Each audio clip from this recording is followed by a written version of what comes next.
Баршаңызға қайырлы күн. Бүгін сіздермен өте сочный болып шығатын манты жасаймыз. Алдымен жылы суға тұз салып, сосын ұнымызға бір жұмыртқа салып, жұмсақ қамыр илейміз.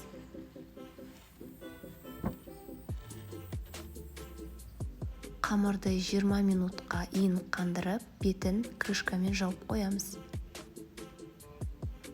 Енді начинкасын жасаймыз.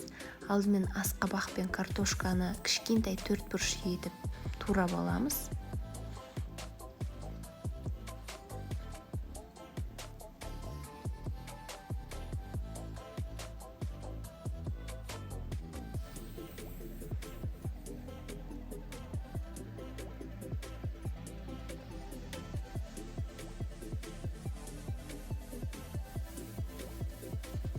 Содан кейін пияз бен етімізді ірі етіп кесіп, ет тартқыштан өткізіп аламыз. Осы кезде қойдың құйрық майын 250 грамм қосып жіберсеңіздер, өте ерекше дәм береді.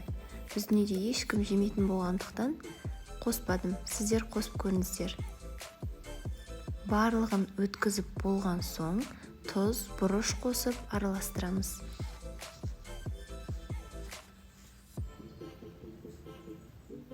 Мантаварканы алдымен майлап алып, содан кейін қамыр жаюға кірісеміз.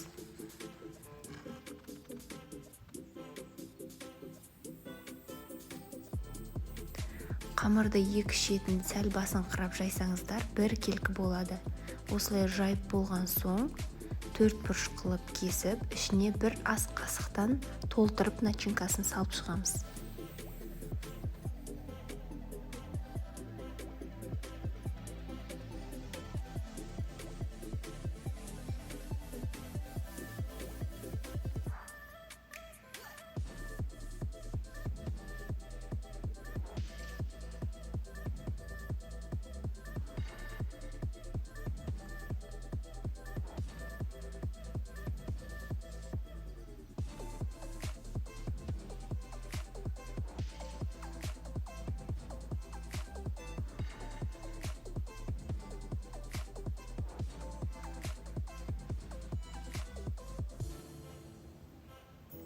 Мантымызды түйіп, алдын ала су қайнап тұрған мантаваркаға 45 минутқа қойып пісіріп аламыз.